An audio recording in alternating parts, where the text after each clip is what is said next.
Hey, welcome to Reiki and Beer. I'm just going to jump right into this conversation. A handful of weeks ago, I saw a psychic. Haven't seen a psychic for a long time. Was feeling called to see one, so I saw one.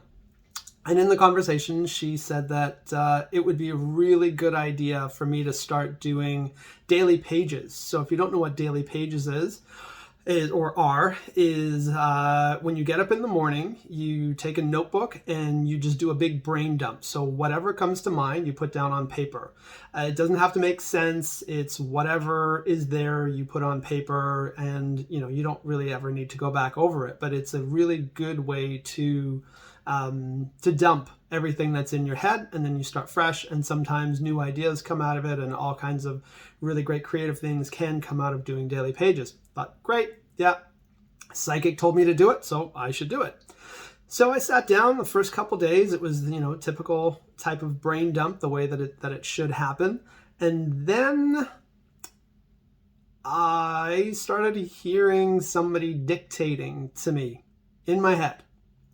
And I started writing what I heard, and it was very cohesive messages that started coming out for a couple days in a row. And I thought, oh, this is interesting. Where is this all coming from, and where is it going, and what is going on? Basically, just feeling a little uncomfortable with it, but I've been around this work long enough that nothing really truly shakes me the way that things used to.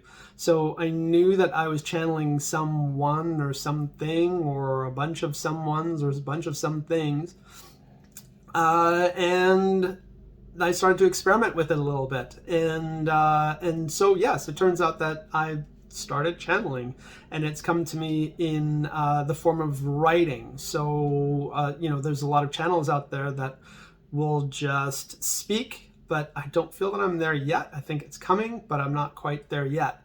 But the big thing for this is that it's uncomfortable talking to people about.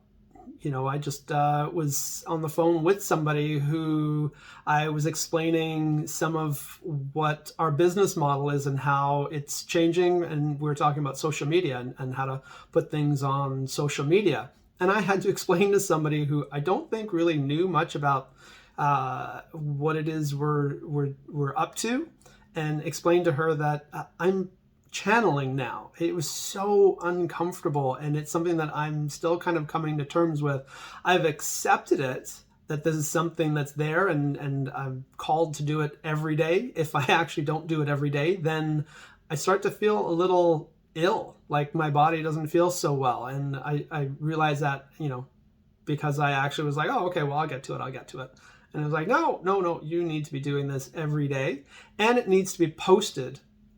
So putting the material out for other people is enormously important also. So this is my story, and there'll be lots more of these types of stories coming up in the next, weeks, months, years from now, because I think that it's important to talk about these things. A lot of people are going through their own types of transformations in terms of their consciousness or their awakening experience or whatever it is, and they have no idea what's going on or how to reconcile the things that are going on with their daily lives. And that's a big thing for both Liam and I to help people with, is how to find that balance between spirituality and channeling and energy work and everything else, and the fact that you still have to pay your bills, and you still gotta have a daily life in the 3D world. So lots more stuff coming up, and we'll talk to you soon.